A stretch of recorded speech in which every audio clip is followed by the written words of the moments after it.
যে বাংলাদেশের বিভিন্ন জায়গায় শরীয়ত এবং তরিকতের নামে বেনামে দরবার খুলে বসে আছে, সেই দরবারের সাথে না আছে শরীয়তের সম্পর্ক, না আছে তরিকতের সম্পর্ক। এই কথাগুলো আমাদেরকে বলতে হয়, কারণ দরবার ব্যবহার করে, মাদ্রাসা ব্যবহার করে, খানেকা ব্যবহার করে, রাবেতা জাওিয়া এই সকল নাম ব্যবহার করে বিভিন্ন জায়গায় হক্কানি দরবারগুলোকে কলুষিত করা হচ্ছে। যেই দরবারগুলো শরীয়ত এবং তরিকতের মানদণ্ডে দাঁড়ানো, যেই দরবারের সাহিব, যেই দরবারের প্রতিষ্ঠাতা ওই দরবারকে সম্পূর্ণ শরীয়ত এবং তরিকতের মাপ কাঠিতে সাজিয়েছেন, ওই দরবারগুলোকে ওই নামে বেনামে দরবারের কারণে কলুষিত করা হচ্ছে, সমালোচনা করা হচ্ছে, ঢালাও ভাবে সব দরবারের উপরে ফতোয়া দেওয়া হচ্ছে। এটা বোঝানোর জন্য আমাকে অনেক কিছু বলতে হবে না, এটা বোঝানোর জন্য এতটুকুই যথেষ্ট। সোশ্যাল মিডিয়ায়, প্রিন্ট মিডিয়া, ইলেকট্রনিক মিডিয়া, আমাদের সামনে সব মিডিয়াগুলো আছে। এই যে দেখেন আমাদের মিডিয়া ভাইরা আমাদের সামনে এখানে আছেন, বিভিন্ন জায়গায় সব জায়গায় মিডিয়া ব্যক্তিত্বরা আছেন, মিডিয়ার ভাইরা তারা চলে যায়। বিভিন্ন মিডিয়ার মাধ্যমে লেকচারগুলো আপনারা শুনবেন।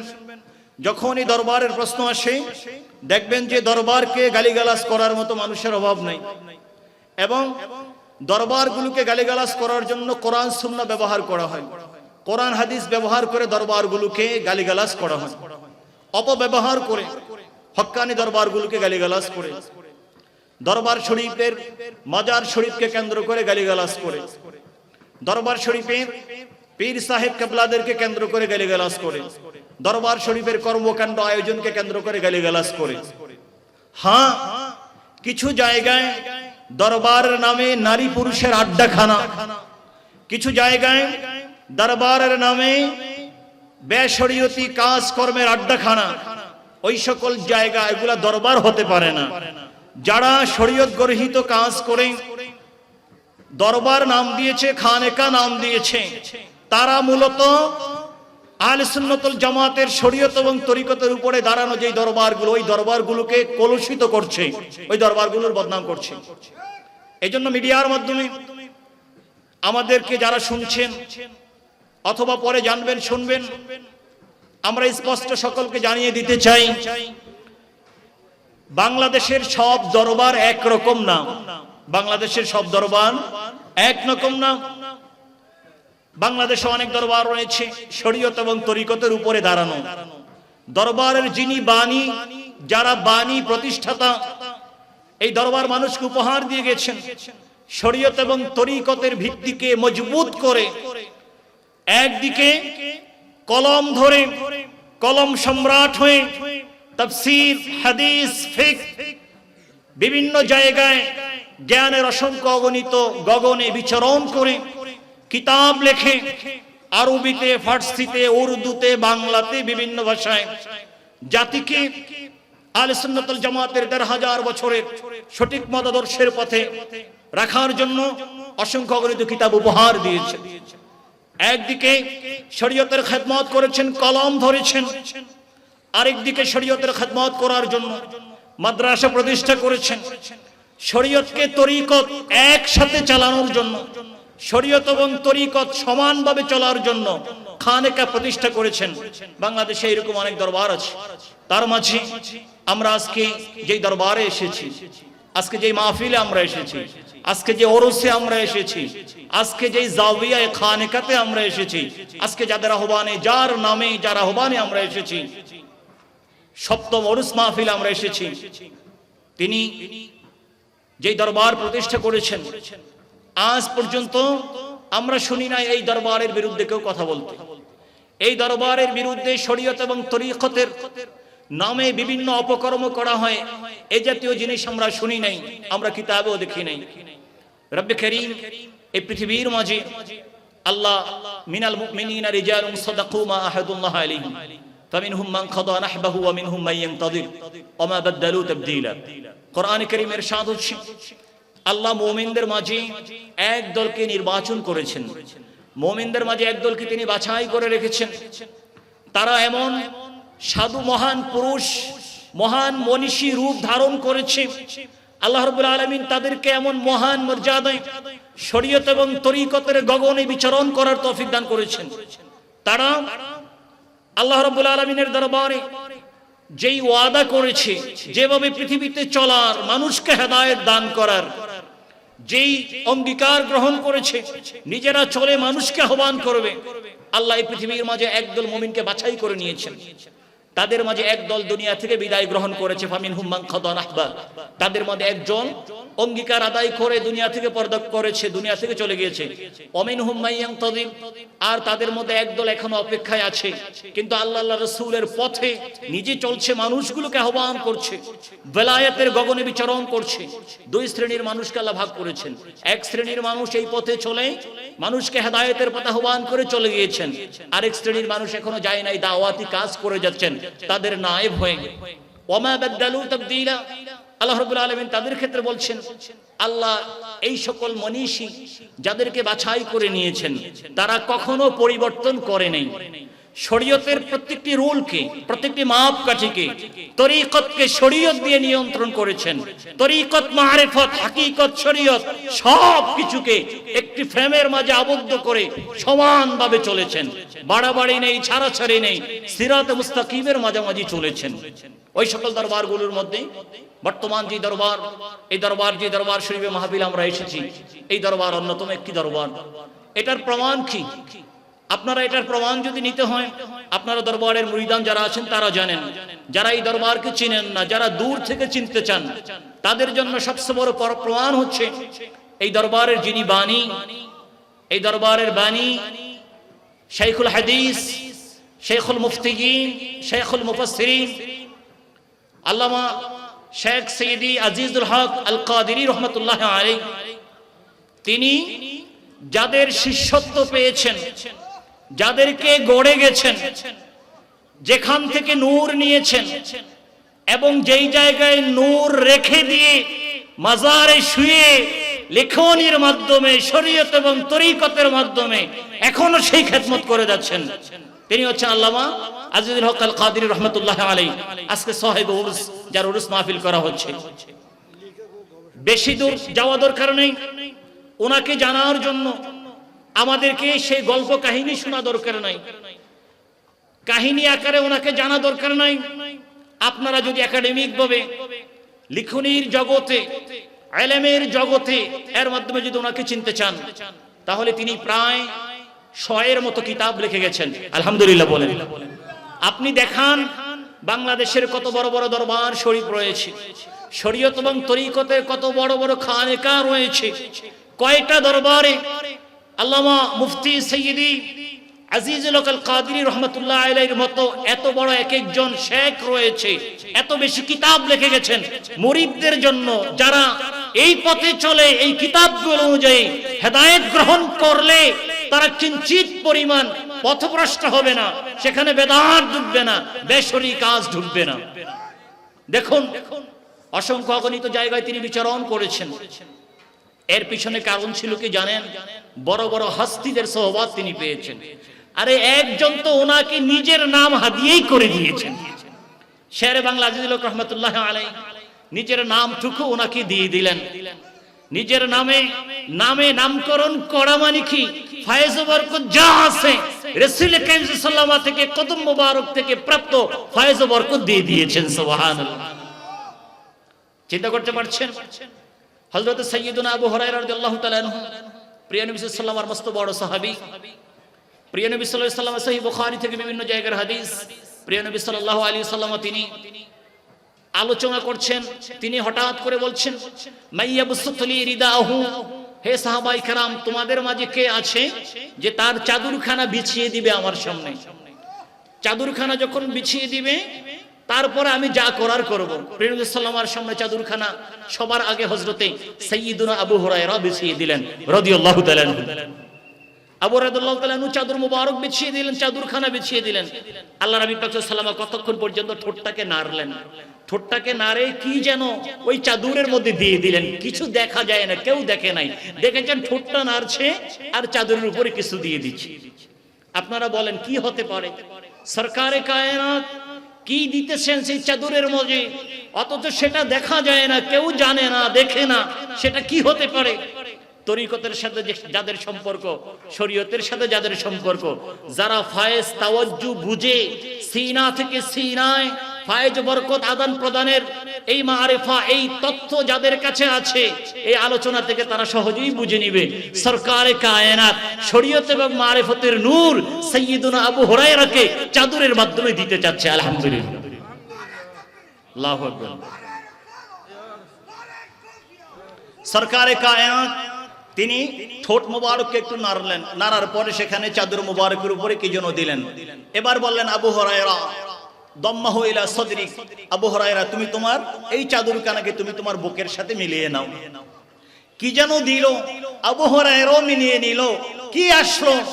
সাইয়েদুনা আবু রাদিয়াল্লাহু তাআলা বললেন, ফামা নাসিতু আল্লাহি ফামা নাসিতু বা'দাহু আবাদা, ফামা নাসিতু শাইয়ান বা'দাহু আবাদা। তারপরে সরকারের জবান মুবারক থেকে আমি আবু হুরায়রা যা কিছু শুনেছি ইন্তেকালের আগ পর্যন্ত একটা কলম, একটা হরফ, একটা নক্তা আমি ভুলি নাই। সুবহানাল্লাহ, সুবহানাল্লাহ। সরকারে কায়নাত ফায়েজ বরকত দিয়ে দিলেন, তাওয়াজ্জু দিয়ে দিলেন। সেই ফায়েজ বরকতের সিলসিলা সরকারে কায়নাত সাহাবায়ে কেরামদেরকে দিয়েছেন, মাওলা আলী শের খোদাকে দিয়েছেন। মাওলা আলী শের খোদা থেকে প্রাপ্ত হয়েছেন হযরতে ইমাম হুসাইন হাসান রাদিয়াল্লাহু তাআলা আনহুমা, ওনাদের থেকে পেয়েছেন ওনাদের সাহেব জাদাগণ। আস্তে আস্তে ইমাম বাকর রহমতুল্লাহ আলাইহি রাদিয়াল্লাহু তাআলা আসলো, জাফর সাদিক আসলেন, ইমাম মুসা কাযিম রাদিয়াল্লাহু তাআলা আসলেন। ইমাম মুসা কাযিম আপনি হিসাব করে নেন, মিলিয়ে নেন, ওই দিকে শাহানশাহে রিসালাতের দরবার থেকে ফায়েজ বরকত আসছে, ইমাম মুসা কাযিম পর্যন্ত আসলো। আবার ওই নাম ধারণ করে সৈয়দ আহমদ কাযিমি রহমতুল্লাহ আলাইহি ফায়েজ বরকত দিয়ে শায়েখ আল্লামা আজিজুল কাদির রহমতুল্লাহ আলাইহিকে এই দরবারে পাঠিয়ে দিয়েছেন। চিন্তা করেছেন রক্ত কোথায় থেকে আসলো, যোগসূত্র কোথায় থেকে? হক্কানিয়তের উপরে সব দরবার দাঁড়াতে পারে না, শরীয়ত তরিকতের উপরে সবাই দাঁড়াতে পারে না। তারাই দাঁড়াতে পারে যাদেরকে নূর নবী, জিন্দা নবী তিনি নিজে যাদেরকে পরিচালনা করেন, ঠিক কিনা বলেন? তাদের মাঝে অন্যতম হচ্ছেন এই দরবারের যিনি বাণী, এই দরবার যিনি আমাদেরকে দিয়েছেন। আজকে যিনি এই দরবারের সাহেব ওরস, আজকে যার ওরস মাহফিল করা হচ্ছে, তাওয়াজ্জু ফায়েজ বিতরণের মাহফিল করা হচ্ছে, আল্লাহ রাব্বুল আলামিন দরবারে দোয়া করব আল্লাহ যেন আমাদেরকে এই দরবার থেকে তাওয়াজ্জু ফায়েজ গ্রহণ করার তৌফিক দান করেন, এবং এই দরবারের দিনের পর দিন আল্লাহ যেন রফে দারাজাত করেন। মওজুদা হুজুর যারা রয়েছেন আল্লাহ যেন ওনাদের হায়াতের মাঝে বরকত দান করেন। ওনাদের আব্বা জানের রেখে যাওয়া এই খেদমত, শরীয়ত এবং তরিকতকে শক্ত করে ধারণ করে আমি শুধু একটাই অনুরোধ করব, যেই কিতাবগুলো লিখে গেছেন এই কিতাবগুলো যেন আমরা সবাই মিলে বিশ্বের দরবারে পৌঁছে দিতে পারি। আল্লাহ যেন কবুল করেন, বলুন আমিন। আপনারা দেখেন, এই যে আমার সামনে একটা কিতাব নিয়ে আসছি, মওজুদা পীর সাহেব হুজুর কেবলা গতবার যখন আমি মাহফিলে আসছিলাম, আমাকে আজকে যার উরুস মাহফিল হুজুর কেবলার অনেকগুলো কিতাব, প্রায় 2-3 বান্ডিল এত বড় বড় কিতাব আমাকে দিয়েছেন। হুজুর আমাকে দিয়েছেন যেন আমরা এই খেদমতগুলোতে বিশ্বের দরবারে পৌঁছে দিতে পারি, যেগুলো আরবি ভাষায় লিখিত আছে, ফতোয়ার কিতাব, বিভিন্ন মাসালা মাসাইলের কিতাব, সেগুলোকে যেন আমরা আরব দেশে পৌঁছে দিতে পারি, বিশ্বের দরবারে আমরা চেষ্টা করছি। আল্লাহ যেন কবুল করেন, আল্লাহুম্মা আমিন। দেখুন এই যে তাফসীর আপনারা দেখতে পাচ্ছেন, তাফসীর ফাউজুল আজিজ, আজিজুল কাদর রহমতুল্লাহ আলাইহি নামের সাথে মিল রেখে এই আমার কাছে যে খণ্ডটি, এটা হচ্ছে 30তম পাড়া। আপনারা জানেন কোরআন কারীমের 30তম পাড়ায় আল্লাহ যে সকল সূরাগুলো রেখেছেন, এর মাঝে আল্লাহ অনেক গুরুত্বপূর্ণ বিষয় দিয়েছেন, অনেক গুরুত্বপূর্ণ জিনিস রেখেছেন, যার কারণে আমাদের দেশে আলিয়া মাদ্রাসাতে আমরা যেটা দেখেছি, আমরা ছোটবেলা থেকে ক্লাস 5-6 থেকেই এই 30তম পাড়ার অনুবাদ, সূরা এবং অনুবাদ পড়ানো হয়। পঞ্চম পর্যন্ত এই সূরাগুলোকে মুখস্থ করানো হয় অনুবাদ আকারে, ষষ্ঠ থেকে আস্তে আস্তে আরো বড় করে এভাবে সামনের দিকে আগাতে থাকে। কিন্তু দুঃখজনক বিষয় আমরা আরেকটা জিনিসও দেখেছি, এটা হচ্ছে সরকার পরিবর্তনের সাথে সম্পৃক্ত। হয়তোবা আমরা দোয়া করি আল্লাহ যেন আমাদেরকে এমন সরকার, এমন মানুষ দান করেন যারা আহলে সুন্নাতুল জামাতের আকীদাকে মানুষের সামনে অপরিবর্তিত রাখতে পারবে, আহলে সুন্নাতুল জামাতের আকীদাকে প্রতিষ্ঠা করতে পারবে, হেরফের হবে না। যদি ভিন্ন রকম হয় তাহলে কিন্তু বিপদ আছে। আমরা ষষ্ঠ শ্রেণীর সূরাতুন নসর, আমি এটা আপনাদের কাছে নিয়ে আসছি। ষষ্ঠ শ্রেণীর সূরাতুন নসর যখন এটার অনুবাদ এবং তাফসীর পড়ানো হচ্ছিল আলিয়া মাদ্রাসার সিলেবাসে এক সময়, পরবর্তীতে উলামায়ে আহলে সুন্নাহ ওয়াল জামাআ জিহাদের মাধ্যমে, মুজাহাদার মাধ্যমে, সংগ্রামের মাধ্যমে সেটা বাদ দিতে ওনারা সক্ষম হয়েছেন। এখন পর্যন্ত সেটা বহাল আছে। আল্লাহ যেখানে বলেছেন ফাসাব্বিহ বিহামদি রাব্বিকা ওয়াস্তাগফির, ফাসাব্বিহ বিহামদি রাব্বিকা ওয়াস্তাগফির, যে হাবিব সাব্বিহ বিহামদি রাব্বিক, আপনি তাসবিহ পড়ুন। কার তাসবিহ? আপনার রবের তাসবিহ, রবের হামদ পড়ুন, রবের তাসবিহ পড়ুন। ওয়াস্তাগফির, এবং আপনার রবের দরবারে ইস্তিগফার করুন। অর্থ ক্লিয়ার? প্রিয় নবী সাল্লাল্লাহু আলাইহি ওয়াসাল্লাম বলেছেন ইন্নী লা আস্তাগফিরুল্লাহ তাবারাকা ওয়া তাআলা 70 মাররাতান আও 100 মাররা, আমি আল্লাহর দরবারে প্রতিদিন 100 অথবা 70 বার আমি ইস্তিগফার করি। এটা ক্লিয়ার, আল্লাহ আদেশ করেছেন ইস্তিগফার করতে। কিন্তু দুই ইস্তিগফারের মাঝে পার্থক্য আছে কি নাই? আছে। সরকারের ইস্তিগফার হচ্ছে আল্লাহ রাব্বুল আলামিনের দরবারে শুকরিয়া আদায় করার জন্য, যে আল্লাহ গুনার মাঝে আর সরকারের মাঝে এত বড় প্রাচীর নির্মাণ করে দিয়েছেন, হাজার চেষ্টা হলো কিয়ামত পর্যন্ত সরকারের কাছে গুনাহ আসতে পারবে না। সুবহানাল্লাহ। এখানে গফরান মানে আস-সাতর, আল হিজাব, আর আমাদের ইস্তিগফার মানে আমরা যে গুনাহ করেছি সেই গুনাহ থেকে তওবা করা। তো দেখেন, তারা যেই বাতিল আকীদা ঢুকিয়ে দিয়েছে, অর্থ করেছে ওয়াস্তাগফির, যে আপনি যে পিছনে গুনাহ করেছেন, নাউজুবিল্লাহ বলবেন না, আপনি যে পিছনে গুনাহ করেছেন, আপনি যে পিছনে দাওয়াতি কাজে ভুল ত্রুটি করেছেন, আপনি তো রক্তে মাংসে মানুষ, রক্তে মাংসে দোষে গড়া মানুষ, এই জন্য আপনি আপনার প্রভুর দরবারে কৃত অপরাধের জন্য আপনি তাওবা করুন। নাউজুবিল্লাহ বলেন। আল্লাহর হাবিব পাক সাল্লাল্লাহু আলাইহি ওয়াসাল্লামের শানকে খাটো করা হয়েছে। দেখেন, এই জায়গাতে আল্লামা শেখুল হাদিস আজিজুল আল কাদরি রহমতুল্লাহ আলাইহি, তিনি এই আলোচনাটাকে সূরাতু আন-নাসরের এই জায়গার আলোচনাকে তিনি কত সুন্দর করে এখানে তুলে ধরেছেন, যে প্রিয় নবী সাল্লাল্লাহু আলাইহি ওয়াসাল্লাম আল্লাহ ইস্তিগফার করার কথা বলেছেন। একটা হচ্ছে মিন বাবি শুকুর, আরেকটা হচ্ছে উম্মতের গুনাহ মাফের জন্য। আলহামদুলিল্লাহ বলেন। এই জন্য প্রিয় নবী সাল্লাল্লাহু আলাইহি ওয়াসাল্লাম যখন অনেক নামাজ পড়ছিলেন, কদম মোবারক ফুরে যেত, প্রিয় নবী সাল্লাল্লাহু আলাইহি ওয়াসাল্লামকে আম্মা জান আয়েশা সিদ্দিকা রাদিয়াল্লাহু তাআলা বলতেন, ইয়া রাসূলুল্লাহ, আপনার তো কোনো গুনাহ নাই, তাহলে আপনি এত কষ্ট করে দাঁড়িয়ে নামাজ পড়ার কি দরকার আছে? আপনার কদম মোবারক ফুলে গেছে। আল্লাহর হাবিব বলতেন, আয়েশা আফালা আকুনা আবদান শাকুরা, আয়েশা রে, আমি কি আবদে শাকুর হব না? আমি কি কৃতজ্ঞ আল্লাহর হাবিব হব না? আমি কি কৃতজ্ঞ একজন নবী রাসূল হব না? আল্লাহর শুকরিয়া আদায় করার জন্য আমি আল্লাহর দরবারে বেশি বেশি নামাজ পড়ি। সুবহানাল্লাহ। ঠিক এইভাবেই আল্লাহর হাবিব সাল্লাল্লাহু আলাইহি ওয়াসাল্লাম বেশি বেশি তাওবা করতেন, ইস্তিগফার করতেন, যেন আল্লাহর হাবিবের তাওবা ইস্তিগফারের বরকতে আল্লাহ উম্মতকে maaf করে দেয়। তিনি দেখেন সূরাতু আদ-দুহা, সূরাতু দুহার মাঝে আমাদের দেশে যে প্রচলিত, যারা আপনার তাফসীর করে কোরআনে কারীমের অনুবাদ লেখে নিজেদের মন গড়া সূরাতু দুহার মাঝে, অথচ শাইখুল হাদিস সাহেব ওরুস আল্লামা আজিজুল হক আল কাদরি রাহমাতুল্লাহ আলাইহি, তিনি এখানে দলানের 6টা অর্থ করেছেন। কয়টা অর্থ? 6টা অর্থ করেছেন। 6টা অর্থ করে তিনি বুঝিয়ে দিয়েছেন, পৃথিবীর মানুষ শোনো, যদি মুফাসসির হতে হয় কোরআনে কারীমের শব্দগুলো কতটি অর্থে ব্যবহৃত হতে পারে প্রত্যেকটির ব্যাপারে জানতে হবে। তুমি যদি শুধু একটা জানো আর বাকিগুলো যদি না জানো, তাহলে ঈমান হারা অবস্থায় বেঈমান হয়ে তোমাকে মারা যেতে হবে। 6টা অর্থ তিনি করেছেন। এর মাঝে 6ষ্ঠ নম্বর যে অর্থটি তিনি করেছেন সেটা হচ্ছে দল্লুন শব্দটি কখনো কখনো ভালোবাসায় মুগ্ধ হওয়ার অর্থে ব্যবহৃত হয়। যেমন আল্লাহ রাব্বুল আলামিন সূরাত ইউসুফের মাঝে হযরত ইয়াকুব আলাইহিস সালাম যখন সন্তানের ভালোবাসা, সন্তানকে ভুলতে পারছেন না, তার ভালোবাসার আলোচনা করছেন, তখন আল্লাহ কোরআনে কারীমে সন্তানরা ইউসুফ আলাইহিস সালামের আব্বা ইয়াকুব আলাইহিস সালামকে যেই কথা বলেছিল সেটার উদ্ধৃতি আল্লাহ কোরআনে কারীমে তুলে ধরেছেন। তারা বলেছিল, ক্বালু তাল্লাহি ইন্নাকা লাফি দালালিকাল কাদিম, তারা বলল, খোদার কসম করে বলছি বাবা, আপনি এখনো আপনার পুরাতন প্রেমের মধ্যে ডুবে আছেন। সন্তানরা ইয়াকুব আলাইহিস সালামকে বলল যে বাবা, আপনার ইউসুফ তো অনেক আগেই শেষ, এখন আর নাই, আপনি কেন শুধু শুধু হাই হুতাশ করেন, কান্নাকাটি করেন? আমাদের কাছে মনে হচ্ছে আপনি এখনো আপনার ইউসুফের পুরাতন ভালোবাসার মধ্যে ডুবে আছেন, ভালোবাসা ছাড়তে পারেন নাই। তো এখানে ভালোবাসা আরবিটা কোথায়? এখানে তো আল্লাহ দল শব্দ ব্যবহার করলেন। হ্যাঁ, মুফাসসিরিনে কেরাম বলছেন যেভাবে গায়রিল মাগদুবি আলাইহিম ওয়ালাদ দাল্লিন বলে আমরা আল্লাহর দরবারে পানা চাই, আল্লাহ যারা দাল্লিন মাগদুব আলাইহিম পথভ্রষ্ট, তাদের পথ আমাদেরকে দিও না, তাদের পথে আমাদেরকে নিও না।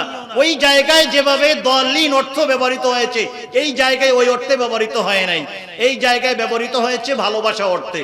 ঠিক সূরাতুদ দোহার মাঝে ওয়াজাদাকা দাল্লান ফাহাদা, আল্লাহ আপনাকে দেখেন উনি যেভাবে অর্থটি করেছেন, আমি সেই অর্থটি আপনাদের সামনে তুলে ধরছি। কত সুন্দর করে তিনি অর্থটি করেছেন। আপনারা এই দরবারকে ভালোবাসেন, এই দরবারের মহব্বতের দাবি করেন, এই কিতাবগুলো আপনারা সকলের আগে পড়বেন। 7 নম্বর আয়াতের তিনি অনুবাদ করছেন ওয়াজাদাকা দাল্লান ফাহাদা, এবং তিনি আপনাকে স্বীয় প্রেমে আত্মহারা পেয়েছেন। সুবহানাল্লাহ বলবেন না? এটাই হচ্ছে আহলে সুন্নাত ওয়াল জামাতের তাফসীর। তারা অনুবাদ করে তিনি আপনাকে পথভ্রষ্ট অবস্থায় পেয়েছেন, পথহারা অবস্থায় পেয়েছেন, নাউজুবিল্লাহ।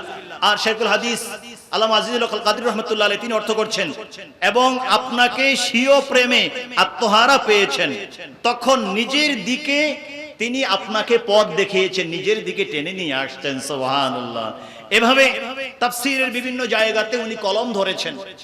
মা আনা বিকারিন, মা আনা বিকারিন ইকরা বিসমি রাব্বিকাল্লাযী খালাক, এর প্রেক্ষাপট যখন আসলো দেখবেন এখানে কত সুন্দর করে অর্থ করা হয়েছে যে মা আনা বিকারিন, আল্লাহ যখন জিবরিল আমিন আলাইহিস সালামের মাধ্যমে সরকারের কাছে ওহী পাঠালেন, তিনি সরকারকে বললেন ইকরা, রহমাতুল লিল আলামিন বললেন মা আনা বিকারিন, আবার বললেন ইকরা, বললেন মা আনা বিকারিন, আবার বললেন ইকরা, বললেন মা আনা বিকারিন। যে আমি তো পাঠক না, আমি পড়তে জানি না, এটা না। বুঝতে পারছেন? আমি পড়তে জানি না, এটা কি তিনি বলতে পারেন যিনি মানুষকে পড়ালেখা শেখানোর জন্য মায়ের উদর থেকে দুনিয়াতে সর্বশ্রেষ্ঠ শিক্ষক হয়ে আসছেন, তিনি কি বলতে পারেন আমি পড়তে জানি না? বলুন, এটা বলা সম্ভব? এটা বলা সম্ভব না।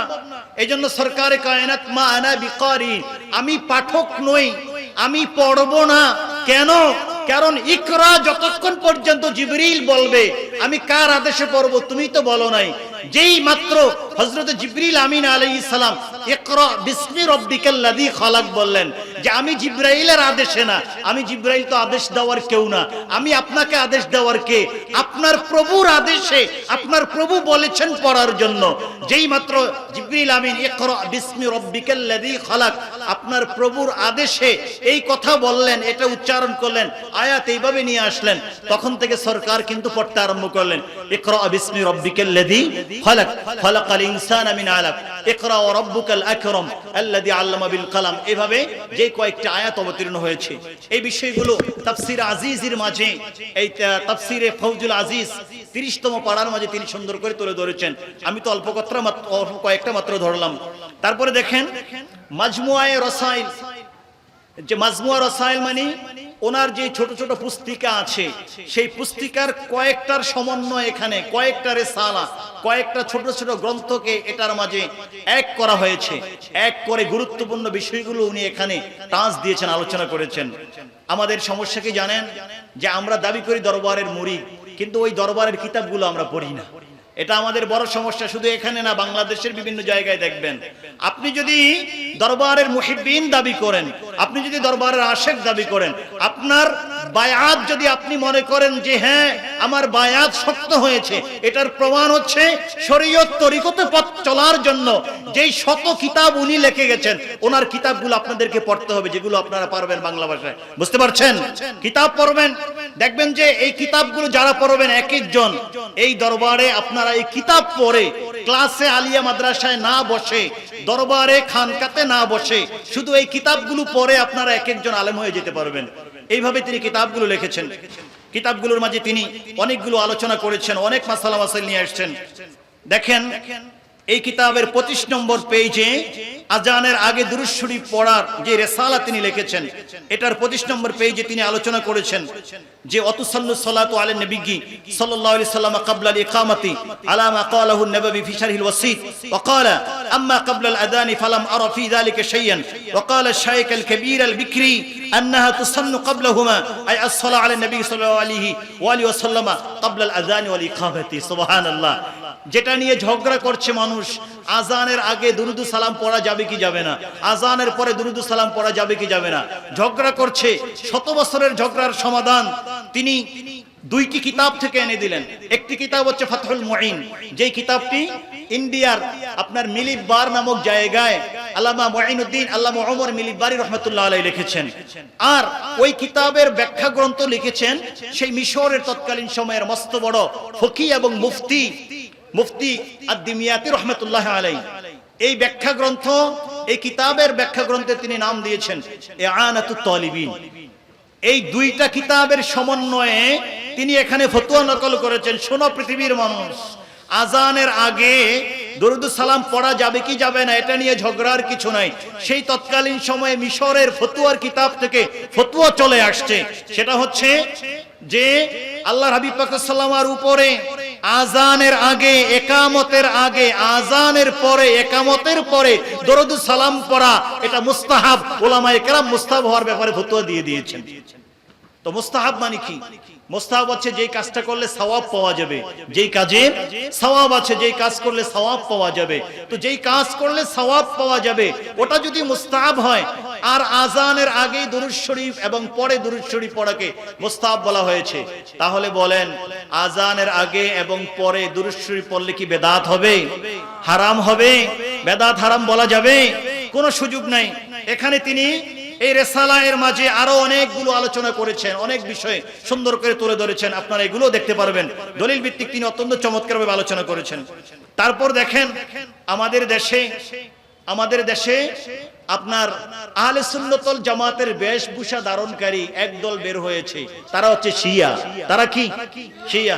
দাবি করে আহলে সুন্নাত ওয়াল জামাত আহলে বাইতের প্রেমিক, কিন্তু না, আহলে বাইতের সঠিক প্রেমিক হতে পারে নাই, শিয়া দাবি করেছে।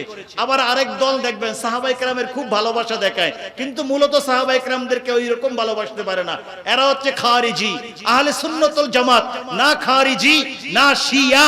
এই জন্য আহলে সুন্নাত ওয়াল জামাত সাহাবায়ে কেরামকেও ভালোবাসে, আমার নবীর আহলে বাইতকেও ভালোবাসে, ঠিক কি না? আর খারিজিরা সাহাবায়ে কেরামদেরকে ভালোবাসে, আহলে বাইতদেরকে গালিগালাজ করে। আর শিয়ারা আহলে বাইতদেরকে ভালোবাসে, সাহাবায়ে কেরামকে গালিগালাজ করে। আর আহলে সুন্নাত ওয়াল জামাত হচ্ছে বাইনাল খাওয়ারিজি ওয়াত তাশাইয়ুই ওয়া শিয়াতি, খারিজি এবং শিয়া ফিরকার মাঝামাঝি। এই জন্য আহলে সুন্নাত ওয়াল জামাত ইমাম হাসানাইন কারিমাইনকেও ভালোবাসে, আবার আহলে সুন্নাত ওয়াল জামাত সিদ্দিকে আকবরকেও ভালোবাসে। আহলে সুন্নাত ওয়াল জামাত মা ফাতেমাতুজ জাহরাকেও ভালোবাসে। আহলে সুন্নাত ওয়াল জামাত হযরত ওমর ফারুক রাদিয়াল্লাহু তাআলা আনহুকেও ভালোবাসে। আহলে সুন্নাত ওয়াল জামাত আহলে বাইতের সকলকে ভালোবাসে, আবার আহলে সুন্নাত ওয়াল জামাত সাহাবায়ে কেরামের যারা আছেন সকলকে ভালোবাসে, কোনো পার্থক্য নাই। আহলে সুন্নাত ওয়াল জামাত সকলকে মহব্বত করেন, ইয়েকে সাহাবীকে মহব্বত করেন, আহলে বাইতকে আহলে বাইতের জায়গায় রেখে মহব্বত করেন। কোরআন সুন্নাহ দুই দলকে মহব্বত করার যেই মাপকাঠি দিয়েছেন ওই মাপকাঠিকে সামনে রেখে মহব্বত করেন, ঠিক কিনা বলেন? এই দরবার কি এর চেয়ে বিপরীতটা শিক্ষা দেয়? দেয় না। আপনারা দেখেন এখানে তিনি ছোট্ট একটি পুস্তিকা তামবিহুল মুমিনিন, মুমিনদেরকে তামবি দেওয়া। মুমিন কারা? আপনারা। মুমিন কারা? আপনারা, যাদের ঈমানের নিয়ামত আল্লাহ দিয়েছেন, যাদের বিশুদ্ধ ঈমান আকীদা যাদের নসিব হয়েছে, তাদেরকে তিনি তামবি দিচ্ছেন, সতর্ক দিচ্ছেন। কাদের থেকে? শিয়াদের থেকে সতর্ক করেছেন। যে শিয়ারা আহলে বাইতদের প্রেমের দাবি করে সেই পোশাক পরে তারা তোমাদেরকে বিভ্রান্ত করবে না। আহলে বাইতের প্রেম এবং শানকে বাড়ানোর জন্য শিয়াদের দরকার নাই। দরকার আছে? শিয়াদের দরকার নাই, বরং তারা আরো বদনাম করেছে।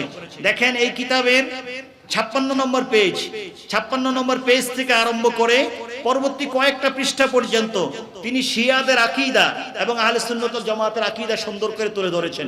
এগুলো আপনারা পড়বেন, খুব দরকার। আজকে আমরা বারবার সব জায়গায় বলি, বিশেষ করে যেই সকল দরবারে আমরা মাহফিলে যাই, সব দরবারে আমরা বলি দরবারের মুরিদদেরকে, আজকে দরবারের মুরিদরা দরবারের তালিম তাওয়াজ্জুকে ছেড়ে দিয়েছে, যার কারণে ওই মুরিদ দ্বারাই দরবারের বদনাম হচ্ছে। এই জন্য দরবারের তালিম তাওয়াজ্জুকে ছেড়ে দিবেন না। হাতিয়ার আমাদের কাছে আছে, আমাদের কাছে তালিমও আছে, আবার খানেকার পীরও আছে, আমাদের কাছে কিতাব আছে, মাদ্রাসা আছে তালিমের জন্য, তাআল্লুমের জন্য, আবার পীর আছে খানকাতে তাওয়াজ্জু ফিউজাতের জন্য। সুতরাং দুইটাকে ধরে রাখবেন, কখনো পথভ্রষ্ট হবেন না, বিপদগামী হবেন না। তারপর দেখেন তিনি আরো কতগুলো কিতাবের মাঝে তিনি কিতাব লিখেছেন ফরমানে মুস্তাফা সাল্লাল্লাহু আলাইহি ওয়া আলিহি ওয়াসাল্লাম। ফরমানে মুস্তাফার মাঝে কত আলোচনা যে করেছেন, সেই আলোচনাগুলো আপনার করে তো শেষ করা যাবে না। তিনি এখানে আলোচনা করেছেন, প্রমাণ করেছেন এই কিতাবের 167 নম্বর পেজে। যেখানে দরবার আছে, আল্লাহর হক্কানি ওলি আছে, সেখানে মাজারও আছে। আছে কি নাই? দরবার থাকলে মাজার আছে কি নাই? সাহেবে মাজার, যিনি দরবারের বাণী, দরবারের ওলি, তিনি যখন দুনিয়া থেকে পর্দা করেছেন, আল্লাহ ওনাকে জান্নাতের বাগানে আল্লাহ কবুল করে নিয়েছেন। আল্লাহর জান্নাতে আল্লাহ ওনাকে কবুল করে নিয়েছেন। উনি যখন দুনিয়া থেকে পর্দা করে, মুরিদানরা, মুহিব্বিনরা, যারা দরবারকে ভালোবাসে, ওনাকে ভালোবাসে, ওনারা কি করেন? ওই মাজার শরীফের উপরে ফুল দিয়ে থাকেন। মাজারের উপরে ফুল দেয় কি দেয় না? আপনার মাজারের উপরে গাছ রোপণ করে, ফুল দেয়, আরো বিভিন্ন কিছু দেয় না? এটাও তিনি দেখেন নূর নবী জিন্দা নবীর হাদিস দ্বারা প্রমাণ করেছেন। দূরে যাওয়া দরকার নাই, নূর নবী জিন্দা নবীর হাদিস দেখো। যেই কিতাব আপনারা মানেন, সহিহ বুখারী, মুসলিম, যেই কিতাব আমার ভাইরা মানে যারা বেদাত হারাম বলে, ওই কিতাবের মাজিদ থেকে তিনি দলিল দিয়েছেন, বুখারী মুসলিমের হাদিস দিয়ে দলিল দিয়েছেন। হযরত সাইয়্যিদুনা ইবনে আব্বাস রাদিয়াল্লাহু তাআলা আনহুমা থেকে হাদিস, প্রিয় নবী সাল্লাল্লাহু আলাইহি ওয়াসাল্লাম তিনি গমন করছেন কোন এক জায়গা দিয়ে, তিনি যাওয়ার পথে দেখলেন দুইটা কবর। সেই দুইটা কবরের পাশ দিয়ে যখন তিনি যাচ্ছিলেন, দেখেন এখানে বুঝার বিষয়, আল্লাহর হাবিব দুইটা কবরের পাশ দিয়ে যাচ্ছিলেন। কবরবাসী জমিনের নিচে, আর আমার রাহমাতুল্লিল আলামিন জমিনের উপরে। কোথায়? কবরবাসী হচ্ছে জমিনের নিচে, সরকার জমিনের উপরে। কবরবাসীকে মাটি দিয়ে কত বছর আগে চাপা রাখা হয়েছে, দাফন করে দেওয়া হয়েছে, আর সরকার জমিনের উপর দিয়ে হাঁটছেন আর পাশে যাচ্ছেন। জমিনের নিচে অনেক বছর আগের কবরে কি হচ্ছে, জমিনের উপর দিয়ে হেঁটে কয়েক বছর পরেও আমার সরকার বলে দিচ্ছেন। সুবহানাল্লাহ। তো সরকার বলতে পারে কি পারে না? দেখে না জমিনের নিচে কি আছে, এটাও আমার সরকার বলে দিয়েছেন। এটাকে তাসাউফ, ইলমে শরীয়ত এবং তরিকতের ভাষায় এটাকে বলা হয় কাশফুল কুবুর। যারা তরিকত বুঝে, শরীয়ত বুঝে, ওনারা বলতে পারবেন। এটা শরীয়তের তরিকতের যে ধাপগুলো আছে, এখানে বিভিন্ন পরিভাষা, তার মাঝে একটা হচ্ছে কাশফুল কুবুর। কাশফুল কুবুর মানে কি? অর্থাৎ সাহেবে মাজারের পাশে যখন আপনি যাবেন, আপনি সাহেব দেখতে পাবেন সাহেবে মাজার কোন অবস্থায় আছে, নিচে কি চলছে, আপনি জমিনের উপর থেকে আপনি জানতে পারবেন। কারণ কি? আল্লাহ আপনার জন্য খুলে দিয়েছেন। কাশফুল মানে খুলে দেওয়া, আল্লাহ পর্দা উঠিয়ে দিয়েছেন।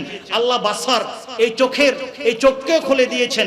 আবার এখানে বাসিরা, অন্তর, আল্লাহ বাসারও খুলে দিয়েছেন, বাসিরা খুলে দিয়েছেন, দুইটাই খুলে দিয়েছেন। আর এই দুইটা যাদের জন্য খুলে দেওয়া হয়, তারা জমিনের উপরে কি চলছে তাও দেখে, আবার জমিনের নিচে কি চলছে তারাও দেখে। সুবহানাল্লাহ বলেন। এই জন্য সরকারে কায়নাত সহিহ মুসলিম শরীফের হাদিস, তিনি যখন মেরাজে যাচ্ছিলেন, তিনি বলছেন মাররতু লাইলাতান উসরিয়া বি ইনদাল কাসিবিল আহমারি ফাইদান মুসা হাইয়ুন ইসাল্লি ফি কবরিহি কাইমান আও কামা ক্বালা আলাইহিস সালাতু ওয়াস সালাম। রাহমাতুল্লিল আলামিন বললেন, মুসলিম শরীফের হাদিস, মেরাজের অনেক লম্বা আলোচনা। এক পর্যায়ে আল্লাহ রাসূল সাল্লাল্লাহু আলাইহি ওয়াসাল্লাম বললেন, আমার সাহাবারা শোনো, আমি যখন মেরাজে যাচ্ছিলাম বাইতুল মুকাদ্দাস থেকে মদিনা মুনাওয়ারা, সেখান থেকে তুর, সেখান থেকে ফিলিস্তিনের পথে আমি যখন যাচ্ছি, আমি দেখতে পাচ্ছি যে লাল বালুর যেই পাহাড়, ছোট টিলা বা পাহাড়, সেটার পাদদেশে আমি দেখতে পাইলাম ওই সময় থেকে প্রায় 2.5 থেকে 3,000 বছর পূর্বে আমার ভাই মুসা আলাইহিস সালাম তিনি যে রওজায় শুয়ে গেছেন, আরাম করছেন, 3,000-2,500 বছর পরেও আমি দেখতে পাচ্ছি আমার ভাই মুসা আলাইহিস সালাম ওনার রওজাতে দাঁড়িয়ে দাঁড়িয়ে নামাজ পড়ছেন। কত বছর পরে? প্রায় 2.5 থেকে 3,000 বছর পরে আল্লাহর হাবিব সেই জায়গা দিয়ে যাচ্ছেন, আর তিনি বলছেন আমি দেখলাম আমার ভাই মুসা আলাইহিস সালাম ওনার রওজাতে দাঁড়িয়ে দাঁড়িয়ে নামাজ পড়ছেন। সুবহানাল্লাহ।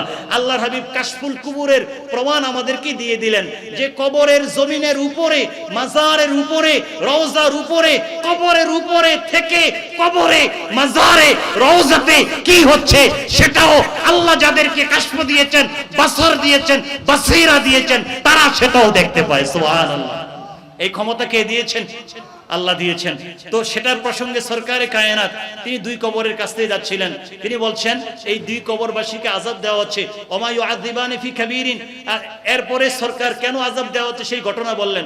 তারপরে তিনি খেজুর গাছ একটা ডানা নিলেন, এটাকে, এই ডালাটাকে 2টা ভাগ করলেন, 2টা ভাগকে 2টা কবরের উপরে রোপণ করে দিলেন এবং বলে দিলেন লাআল্লাহুমা আইয়ুখাফফা আও লাআল্লাহুমা আইয়ুখাফফা আনহুমা আল আযাব মা লাম ইয়াইবাসা, যতক্ষণ পর্যন্ত এই দুইটা ডালা তাজা থাকবে ততক্ষণ পর্যন্ত এই কবরের আযাব হালকা হতে থাকবে।